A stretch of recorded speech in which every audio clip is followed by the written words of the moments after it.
Welcome to Specific Lab. Over the last 2-3 years that I've been making all these different PVC projects that you see and much more, I've been asked a number of times, well, what is the best way to cut PVC? Well, there are a number of ways you can, and I strongly suggest actually a combination of things you might need. First off, the most basic tool I would definitely go is with a handsaw. They come in different shapes and sizes, and just get whichever the one you like, prefer the most. Now, the great thing about a handsaw is that you're not limited to only using it on PVC. You can use it for other things around the house, so it's handy.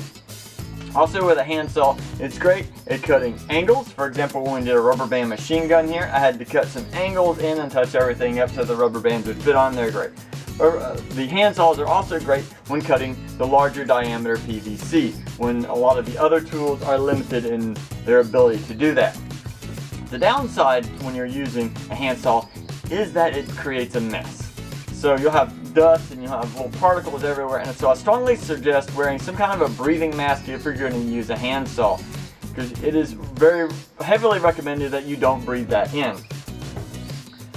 Besides the handsaw, I'd say the next tool to get would be some PVC cutters. These got to be my favorite tool of everything I have when it comes to working on PVC. They come in different sizes, as you see, and most of them work in a ratchet type. And also, they are a little bit faster than a saw when it comes to cutting. Very quickly. And as you notice, they didn't create any kind of a dust particle. So you don't need to have a breathing mask when you're using your PVC cutters. That makes them, you can do this inside the house, outside the house, basically anywhere. You don't have to worry about any dust going everywhere. It'll help keep you out of trouble too. Also, when it comes to your PVC cutters, that they come in different sizes, and you want to make sure you know the size of the PVC before you buy your cutters, because you want to make sure you get the right size.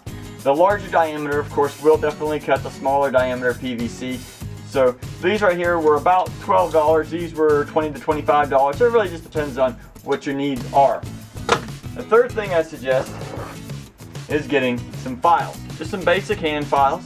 These were definitely used and very handy when I made the rubber band machine gun. After cutting them with a saw, I went in and cleaned everything up with these. Now, of course, any type of file is going to create dust, so I definitely recommend using some kind of a breathing mask when using these, and that way you can keep everything healthy.